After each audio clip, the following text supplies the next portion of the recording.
on fait comme si. C'est bon, c'est parti. Ah bah, parfait. Le public est autant de délire, merci d'être venu aussi nombreux, ça fait vraiment plaisir.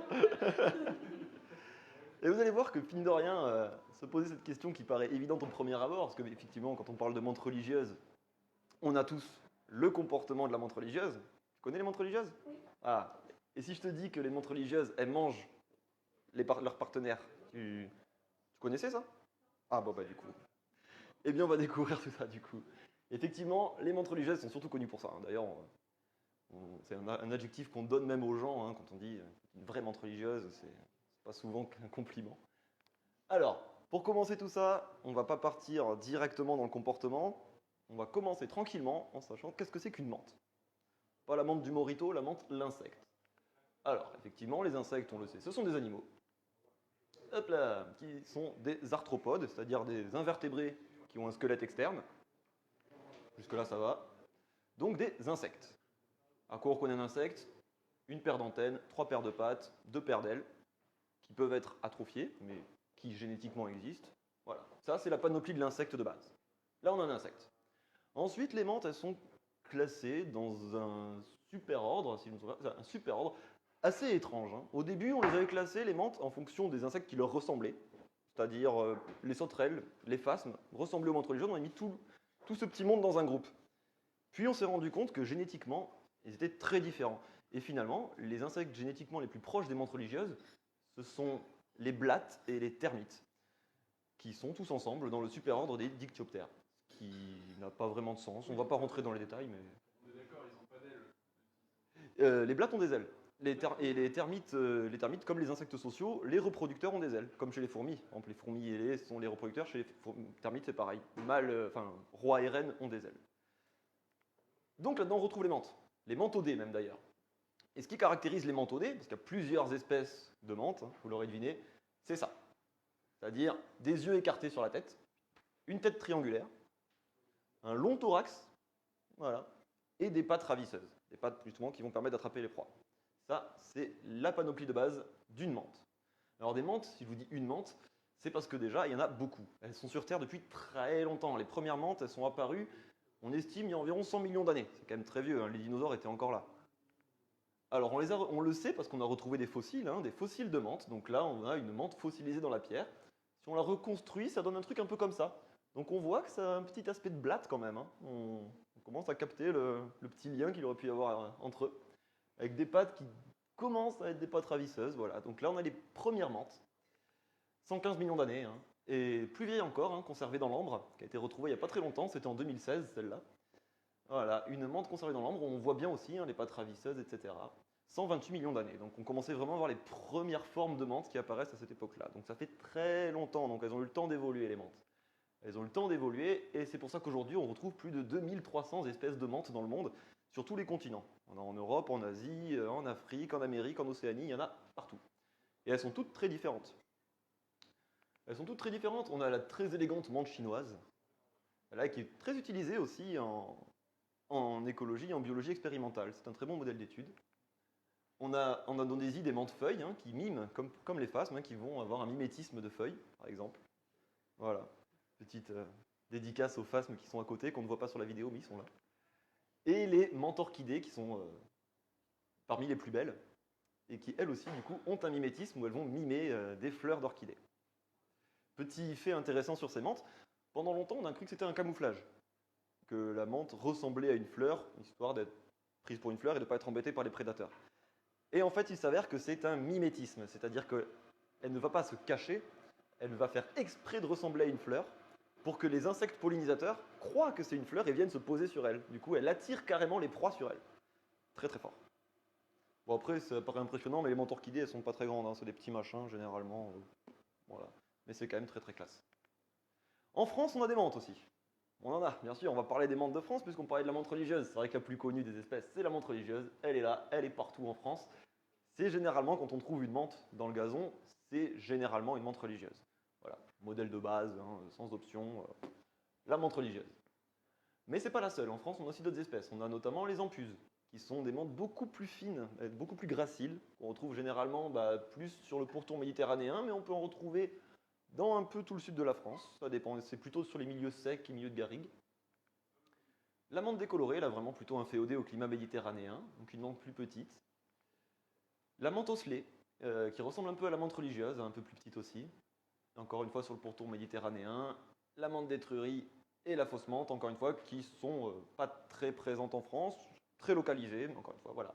Les espèces les plus courantes, ce sera généralement la menthe religieuse et l'ampus. La menthe religieuse, allons-y. Maintenant qu'on a identifié notre espèce, on va pouvoir en parler un petit peu plus. On va s'intéresser à son cycle de vie. Voilà, on arrive de plus en plus sur la question pourquoi est-ce qu'elle mange son partenaire. On sait que ça va se passer un moment dans son cycle de vie. Spoiler, c'est pendant la reproduction. Mais alors comment ça se passe? Au printemps, on a des larves. Des larves de menthe, ça ressemble à ça. Des toutes petites menthes, mais qui vont grandir. Et on remarque que les menthes font partie de ces insectes qui n'ont pas de métamorphose. C'est-à-dire les larves vont ressembler à l'adulte, ils vont juste grandir en taille. Comme pour les sauterelles ou les criquets par exemple. Et contrairement aux mouches ou aux coléoptères qui, eux, se métamorphosent complètement. Et qui ont une phase larvaire en mode vert, quoi. Vert asticot. Voilà, la larve de menthe est très jolie. Elle grandit, jusqu'à atteindre son dernier stade, puis elle devient adulte. Alors quelle est la différence entre une larve très grande et un adulte? C'est la même différence qu'on peut retrouver chez tous les insectes. Quand un insecte est adulte, il a une caractéristique que la larve n'a pas. On en a parlé au début, c'est les ailes. Un insecte adulte aura des ailes. Alors pas toujours, il y a des insectes qui n'ont pas d'ailes à l'état adulte, mais une larve n'aura jamais d'ailes. Là-dessus c'est clair. S'il y a une menthe sans ailes, c'est que c'est une jeune menthe. Et quand elle est adulte, elle a des ailes. Alors pourquoi les adultes ont des ailes? Tout simplement pour se déplacer plus rapidement, pour aller trouver l'âme sœur, et pour pouvoir se reproduire. Donc les mâles menthes, du coup, volent pas mal pour aller retrouver une femelle, se reproduire. Voilà. Et on parlera un peu plus de la reproduction en détail après, parce que c'est là qu'il se passe des trucs intéressants, comme souvent. Après la reproduction, la femelle va pondre. Alors une ponte de menthe, ça aussi, c'est assez rigolo à voir, parce qu'elle pond des œufs tout en sécrétant une espèce de liquide blanchâtre qui va durcir et qui va former ce qu'on appelle une oothèque. Donc on a cette espèce de structure qui ressemble un petit peu à une pâte feuilletée en papier. Donc c'est plein de petites cloisons de papier dans lesquelles il y a des centaines d'œufs là-dedans. C'est une oothèque, c'est pas très grand, c'est grand comme ça, à peu près pour une menthe religieuse. Et elle va pondre ça. Les œufs seront à l'abri du coup du froid pendant l'hiver. Ils vont se développer de la fin d'automne pendant l'hiver. Et au printemps, éclosion, ils vont sortir de l'oothèque, les petites larves comme ça, déjà avec leur forme d'adulte. Donc il y en aura des centaines qui vont sortir, et de manière très mignonne, comme beaucoup d'insectes, il y aura un énorme cannibalisme, elles vont toutes se bouffer les unes avec les autres. Les premiers repas des bébés menthes, généralement, c'est leurs frères et sœurs. Et puis une fois qu'il y en a qui ont pris un peu de poids et qui sont devenus un peu plus balèzes, elles vont se déplacer plus loin, elles vont faire leur vie de larves, etc., etc. Et le cycle recommence. Et on remarque d'ailleurs que le cycle ne dure qu'1 an. Généralement, les adultes meurent à l'hiver. Et les adultes ne passent pas l'hiver. C'est le cas pour beaucoup d'insectes, mais il y a des insectes aussi qui passent l'hiver. Les menthes font partie de ceux qui ne passent pas l'hiver, en France. La reproduction. Allez, on va rentrer dans le vif du sujet, il est temps. Comment ça se passe? Alors, c'est très ritualisé. La reproduction chez les menthes, on se loupe pas, il faut respecter le protocole. Le mâle s'approche lentement et discrètement. Ça, c'est très important pour ne pas se faire manger avant même d'avoir fait... Enfin, voilà, aucun faux pas, on s'approche discrètement. Tac, on voit la femelle, on se met sur son dos. Donc on va revoir la vidéo du début, on va le voir, le mâle arrive en haut.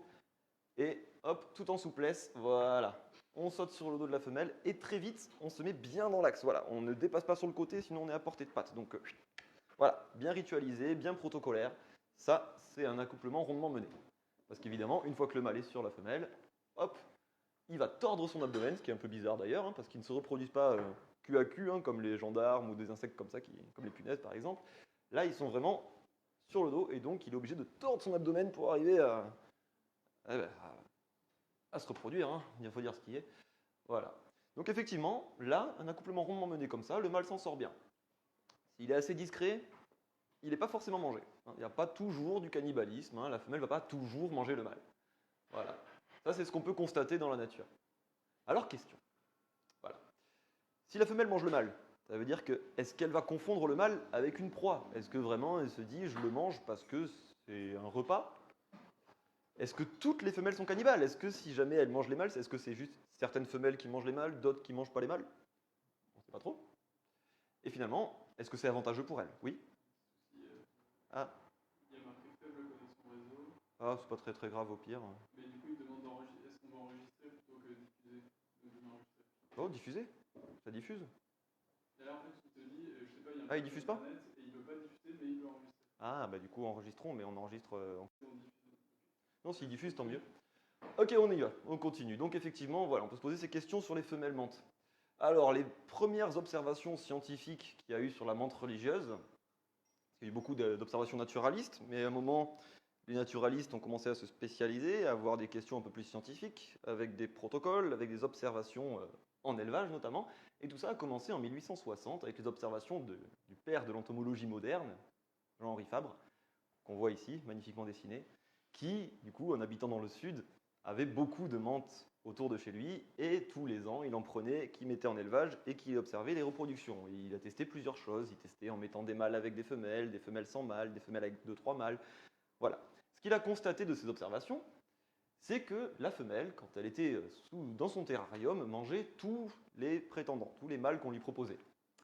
Il a remarqué qu'elle pouvait manger les mâles avant, pendant ou après l'accouplement. Il n'y avait pas forcément, voilà, il mangeait à un moment, pas forcément avant ou pas. Enfin, voilà. Et ce qu'il a remarqué, ce qui est surtout très intéressant ici, c'est que le mâle, pendant qu'il se faisait manger, pouvait continuer à se reproduire. Et ça, il trouvait ça bizarre. Forcément, on se dit, bah ouais, ok, d'accord, très bien. Ça soulève des questions. Hop. Effectivement, déjà, le fait que la femelle mange le mâle, on se dit, ça a un avantage pour elle. Parce que, rappelons-le, les femelles pondent des centaines d'œufs dans leur zoothèque. Et avec l'ootech, c'est une dépense d'énergie phénoménale pour une femelle. Mais vraiment tout ce qu'elle a comme énergie. Donc, effectivement, une grosse dépense d'énergie, on a besoin de nourriture. Voilà, forcément, pour un animal, l'énergie vient par la nourriture. Et pour ça, eh bien, une étude de 2008 a montré qu'effectivement, c'était les femelles les plus maigres, celles qui avaient l'indice corporel le plus bas, qui avaient le plus de chances d'être cannibales. Donc potentiellement, toutes les femelles peuvent être cannibales, mais c'est vraiment quand elles ont faim, quand elles ont besoin d'énergie, qu'elles le seront. Effectivement, en fait, on peut se dire que ce comportement existe parce que les femelles qui ont faim attrapent la proie la plus proche pour avoir un gain d'énergie, et cette proie, c'est le mâle, pendant la reproduction. C'est une solution qui marche. Effectivement, ça a été étudié. Un gros repas avant la ponte, les femelles pondent significativement plus d'œufs dans des zoothèques plus grosses et plus lourdes, donc qui protègent encore mieux les œufs. Donc des œufs plus nombreux avec une meilleure survie, enfin du coup des meilleures conditions de développement. Donc les femelles, quand elles sont cannibales, augmentent leur fécondité. Donc de manière sur le long terme, pour l'espèce, c'est un énorme avantage. Donc c'est un comportement très avantageux pour la femelle. Là-dessus, il n'y a aucun souci, il y a plusieurs niveaux. Mais question, voilà. Déjà, on va revenir un peu en arrière. C'est vrai que si la femelle mange le mâle avant ou pendant la copulation, comment est-ce qu'elle est fécondée? On a vu le mâle pouvait continuer à se reproduire en étant mangé, mais comment ça se passe dans les faits? Parce que ça, c'est une question qui a été posée. En 1935, on a trouvé des débuts de réponse et ça a amené pas mal de nouvelles connaissances sur le système nerveux des insectes notamment. Là, c'était un biologiste allemand, je crois, ou suisse, ou autrichien. Bon, cette période, c'était plus ou moins la même chose. Il s'était rendu compte, donc avec des expériences de manière vraiment, là c'était on décapite, on voit ce qui se passe, on ouvre le bide, on voit ce qui se passe, voilà. C'était niveau bien-être animal, on était à un autre temps aussi. Hein. Il s'est rendu compte que les mâles qui décapitaient, donc coupent la tête, eh bien, ils pouvaient se mettre spontanément à faire les mouvements copulatoires, c'est-à-dire vraiment d'avoir cette torsion de l'abdomen, hein, comme on avait vu au début. Hop. Et le fait de prendre ces mâles décapités avec ces torsions d'abdomen, quand il est pété sur le dos des femelles, bah, ils arrivaient à se mettre en position de reproduction, ils arrivaient à se reproduire et à féconder les femelles.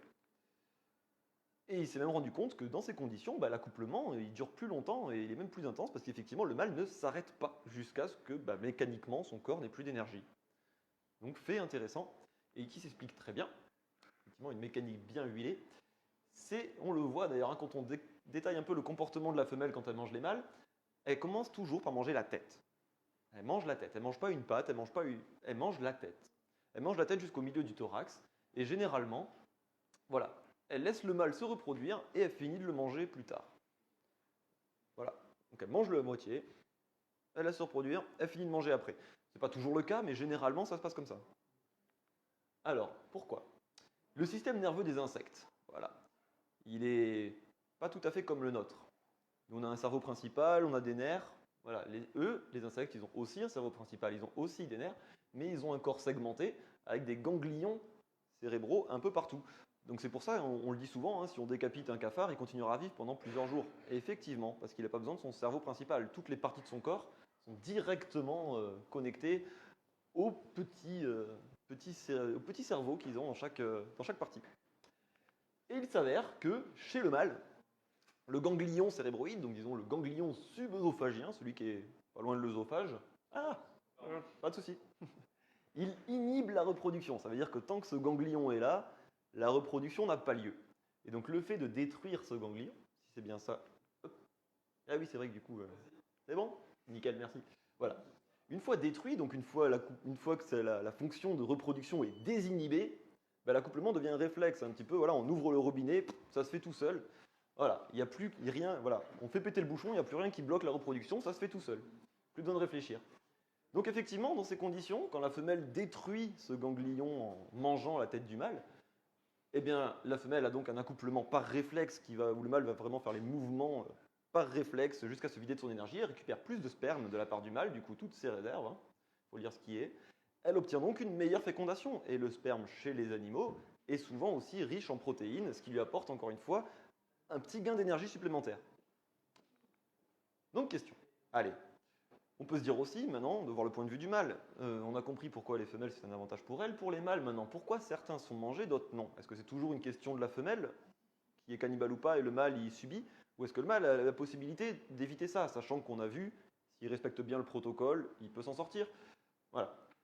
Est-ce que les mâles peuvent éviter les femelles cannibales? Et finalement, est-ce que c'est aussi un avantage pour le mâle de se faire manger par la femelle? Une question qu'on peut se poser, ça peut arriver. Et pour ça, on va se poser la question d'un regard un peu plus large du point de vue de l'évolution.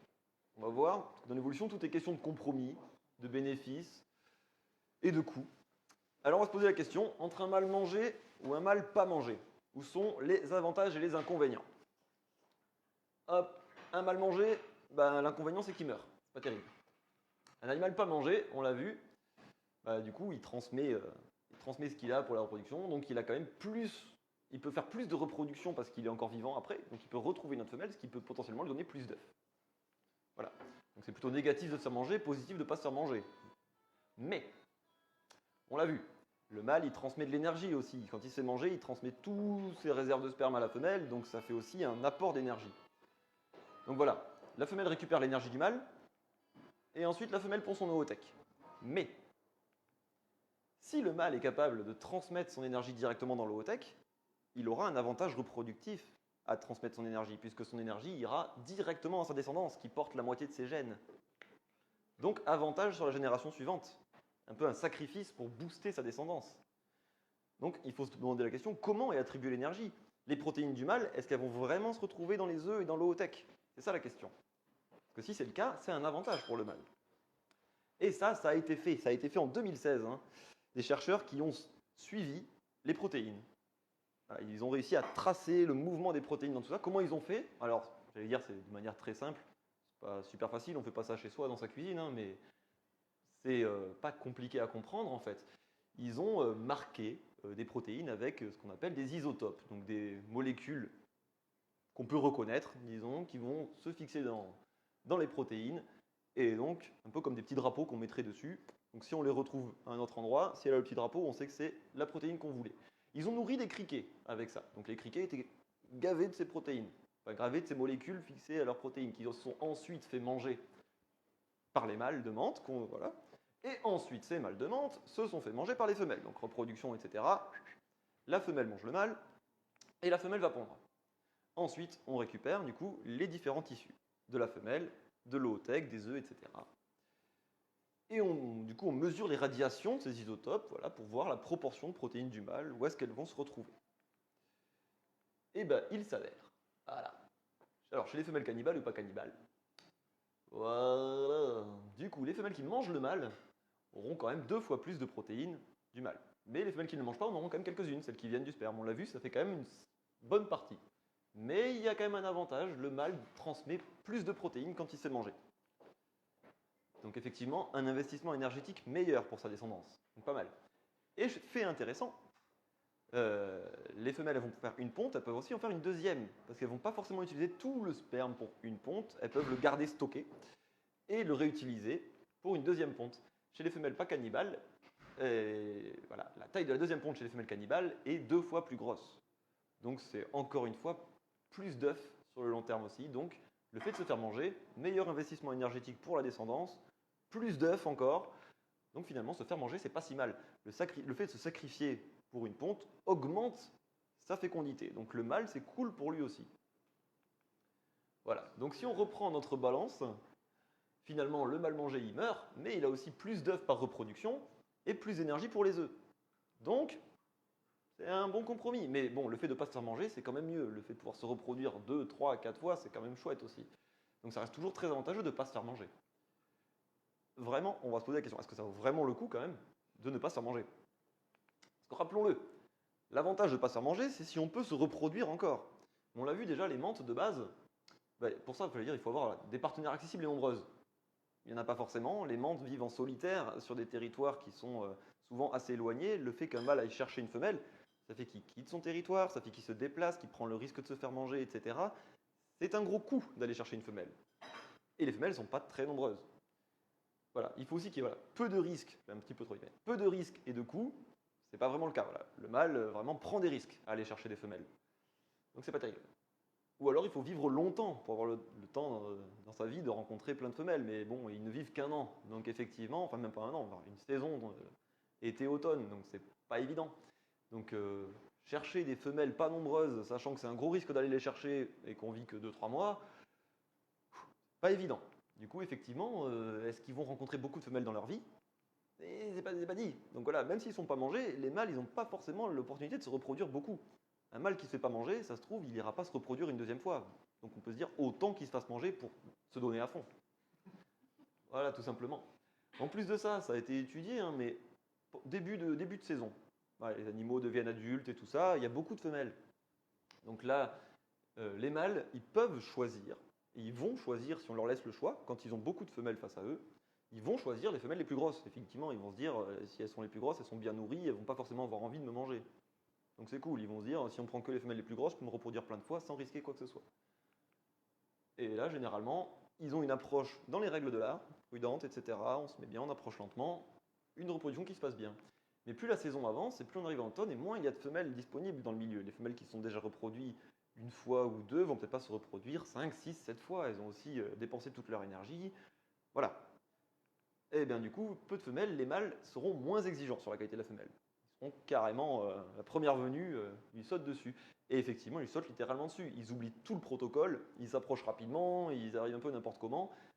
Et souvent, ils peuvent se faire manger avant de se reproduire, et ce qui ne marche pas toujours. Hein. On a vu expérimentalement, ça peut marcher une fois qu'on s'est mangé avant la reproduction. Si c'est pas positionné avant, voilà, si la femelle lui croque la tête puis qu'elle lâche par terre, il va gigoter au sol, mais il ne va pas donner grand-chose. Donc pas terrible. Encore une fois, du coup, si on se pose cette question, hein, le fait de ne pas se faire manger, voilà, on a quand même des risques de mortalité à côté, entre deux reproductions. Donc le fait qu'on ait plus de reproduction et plus d'œufs, ça dépend si on arrive à se reproduire plus d'une fois. Ce qui n'est pas évident. C'est possible, mais c'est pas évident, et en tout cas pas pour tout le monde. Donc encore une fois, le fait de ne pas se faire manger, c'est kiff-kiff. Hein. Donc finalement, de ce point de vue-là, se faire manger ou ne pas se faire manger, il n'y en a aucun qui est vraiment mieux que l'autre finalement, ça dépend des situations. Voilà. Et ça, le fait de ça dépend des situations, comment on calcule ça? Comment on se dit, voilà, il y a vraiment un avantage pour le mâle? Voilà, oui, c'est bien de se faire manger. Et effectivement, voilà, j'ai un peu zappé cette diapo, mais voilà, je répète ce que je dis. Hop. Et pour calculer effectivement tout ça, pour savoir si jamais ça vaut le coup de se reproduire, on peut avoir recours à ces magnifiques choses que sont les mathématiques, le calcul, la modélisation. Et voilà une petite équation qui nous indique si jamais ça vaut le coup de vivre ou si ça vaut le coup de se faire manger. Alors là, ça ne veut pas dire grand-chose vu comme ça, surtout que bon, c'est une version simplifiée. Hein, parce que la vraie équation, elle fait 4 ou 5 pages. Voilà. Mais ils ont été sympas, les chercheurs, ils ont fait une version simplifiée. Alors, la version simplifiée, on peut la comprendre. Hein.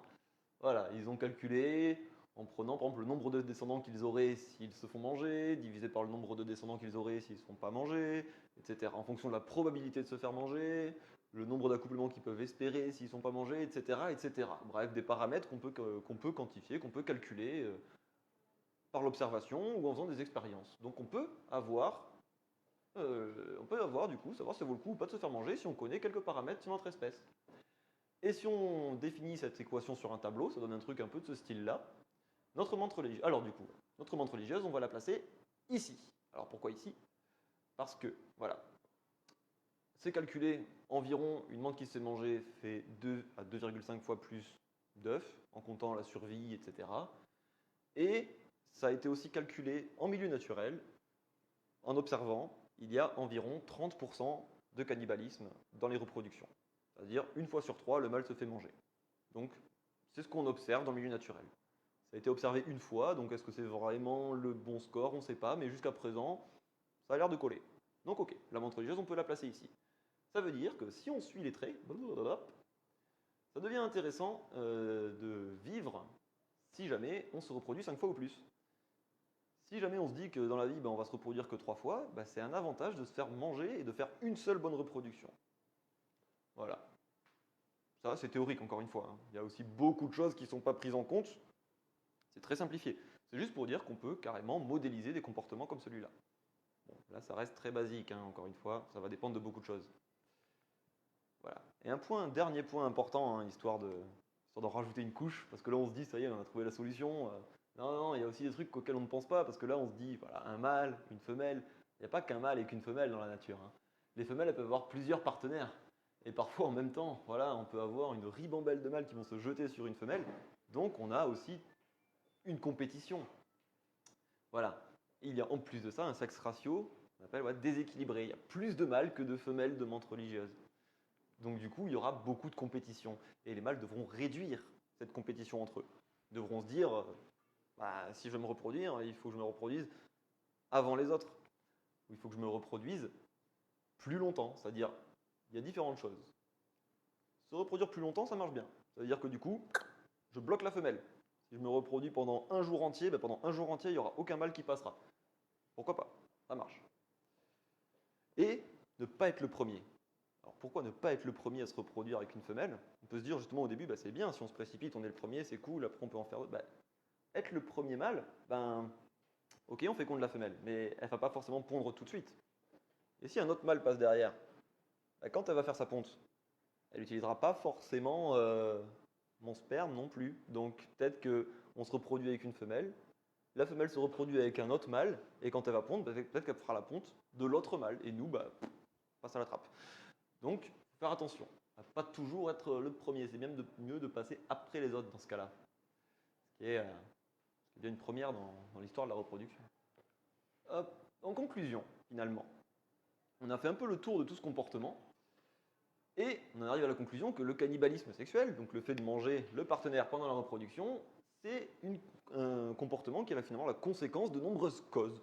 Des causes qui peuvent être liées au mode de vie de l'animal, on l'a vu, parce qu'effectivement, le fait de ne pas se reproduire, de ne pas avoir beaucoup de perspectives de reproduction dans sa vie, c'est lié au fait que ce soit un prédateur solitaire, sédentaire, avec un territoire, etc., qui ne veut pas forcément quitter. Le fait, par rapport aussi lié à la biologie de l'animal, le fait que ce soit des animaux capables de faire des grosses pontes, c'est-à-dire de pondre plein d'œufs et potentiellement en pondre 2 fois plus s'ils ont 2 fois plus d'énergie. Voilà. Que la femelle soit plus grosse que le mâle aussi, important. Si la femelle est toute petite, elle ne va pas forcément pouvoir le manger, elle n'aura pas la capacité physique de le manger. Et le fait que la vie adulte soit courte, etc. Voilà. Et aussi une valeur sélective, le fait qu'effectivement, le fait de se faire manger apporte un avantage aux deux sexes. Voilà, au fait de faire une meilleure ponte et que pour le mâle, ce soit un meilleur investissement, une meilleure fécondité. Donc tout ça mélangé fait que le cannibalisme sexuel est un comportement tout à fait valable. Et d'ailleurs, c'est pour ça, on l'a dit au début, les menthes, elles sont là depuis des centaines de millions d'années. Ça fait des centaines de millions d'années qu'elles font ça et continuent à le faire. Donc c'est que ça marche plutôt bien finalement. Parce que si ça ne marchait pas, il n'y en aurait plus qui le feraient. C'est logique. Mais alors, on l'a vu, si le cannibalisme sexuel, il est surtout lié à ça, aux différents traits, aux différents modes de vie, à la différentes biologies. C'est pas forcément lié aux menthes en elles-mêmes, finalement. On peut se dire, il y a peut-être d'autres animaux qui peuvent faire ça, finalement. Et oui, c'est le cas. Les araignées peuvent faire ça. Les araignées sont un peu dans le même style. Elles vivent sur une toile, c'est des prédateurs solitaires, etc. Elles peuvent pondre plein d'œufs. Elles ont une vie qui n'est pas forcément très longue non plus. Ouais, les araignées pratiquent le cannibalisme sexuel. Les scorpions aussi le font. Encore une fois, beaucoup sont surtout des arthropodes, hein. Et parmi les araignées, il y a 2 espèces qu'on retrouve chez nous qui le pratiquent aussi. L'éper facié ou la pisore admirable. Ce sont des espèces très communes, hein, qu'on croise souvent dans les gazons, hein, pour chercher dans les parcs pas loin. Alors celle-ci est très belle, elle reste sur ses toiles, on la reconnaît facilement avec le zigzag de sa toile et son abdomen en forme de guêpe. C'est pour ça qu'on l'appelle aussi Argiope frelon, elle ressemble un peu à un frelon. Et la pisore admirable, elle se balade souvent, hein, loin de ses toiles, et on la voit souvent trimballer des trucs. On va voir un peu plus ce que c'est que ces trucs, justement, parce que ces animaux-là aussi pratiquent le cannibalisme sexuel, mais c'est des petits malins. Parce que les mâles ont trouvé des moyens d'éviter de se faire manger tout en profitant des avantages. Donc c'est plutôt cool aussi. La Pisorina mira, c'est une araignée américaine qui pratique une technique particulière pour ne pas se faire manger par la femelle. Elle va carrément ligoter la femelle. Donc le mâle arrive, il prend la femelle par surprise, il enroule dans sa toile, il fait une toile autour, comme ça, histoire de lui tenir les pattes, qu'elle ne puisse plus bouger. Et puis, il va la féconder derrière pendant qu'elle est coincée. C'est adorable. Et derrière, la femelle, bien sûr, elle n'est pas coincée à vie, hein, elle arrive à se défaire de la toile, mais bon, elle est déjà loin. Il n'y a pas besoin de beaucoup de temps. Voilà. Et ceux qu'on connaît, les araignées qu'on a chez nous aussi font ça. L'éper facié, là, elle a une technique d'opportuniste. Le mâle est tout petit par rapport à la femelle, donc vraiment, lui, il faut vraiment qu'il arrive au bon moment pour ne pas se faire manger. Et les bons moments, c'est quand la femelle sort de sa mue. Les araignées muent aussi, hein, quand elles grandissent, elles perdent leur peau trop petite. Et quand la femelle est en train de sortir de sa mue, voilà, les pattes encore coincées dedans, donc elle est vraiment vulnérable. Le mâle en profite et il vient la féconder. Voilà, il peut même venir la féconder quand elle vient juste de sortir de sa mue, qu'elle est encore en train de sécher son exosquelette. Elle va pas trop bouger. Et hop, voilà, donc venir au bon moment pour éviter de se faire manger. Bon plan. Et du coup, en faisant ça, le mâle sait qu'il ne se fera jamais manger par aucune femelle, donc il pourra se reproduire plein de fois. Donc il va un petit peu hacker le comportement de cannibalisme sexuel. Et le dernier, qui est le plus drôle, je trouve, c'est celui de la pisore admirable. On la voit souvent se balader avec des petits trucs, parce qu'elle fait des cadeaux aux femelles. Le truc, voilà, il fait un bel emballage, il va capturer une proie, le mâle va capturer une petite mouche, quelque chose, faire un bel emballage autour avec toute sa soie. Hop, il va le prendre et il va aller offrir ça à la femelle. Il va venir trouver une femelle et dès qu'elle arrive sur lui pour le manger, parce qu'il va arriver sur son territoire, hein, il va lui donner son cadeau. Donc son cadeau avec sa petite proie enrobée dans la soie. Ce qui est très drôle, c'est qu'il y a plusieurs variantes de ce comportement. Il y a des mâles qui vont apporter des proies non emballées, donc la femelle va manger la proie pendant que le mâle se reproduit, donc il est bien. Il y en a qui, du coup, ont eu l'idée de mettre encore de l'emballage autour, histoire de se dire que le temps que la femelle défasse l'emballage, le mâle a encore plus de temps pour se reproduire, donc c'est pas mal. Et, encore plus fort, il y en a qui font un énorme paquet avec plein de soie, et au milieu, ils mettent un petit bout de poussière ou un morceau de feuille. Donc en fait, le temps que la femelle défasse le paquet, le mâle se reproduit, puis dès qu'elle arrive à la fin, ils ne sont même pas embêtés à aller capturer une proie, et eux, ils sont déjà reproduits, ils sont déjà loin. Donc une excellente technique, on peut en prendre de la graine. Et voilà, c'était pour faire le tour du cannibalisme sexuel, c'est tout pour moi. Donc si jamais vous voulez en apprendre plus sur ce genre de comportement, vous pouvez suivre l'activité de l'association, voilà, le site internet, les réseaux sociaux. On avait plein de trucs, des planches illustrées, des BD, des articles, des vidéos, des conférences, tout ça pour décortiquer un peu plus justement tout ce genre de comportement qu'on croit parfois bien connaître, mais il y a aussi toute une face cachée de tout ça. Voilà, c'est tout pour moi. Merci à vous. Hop. Ouais, on peut éteindre le live.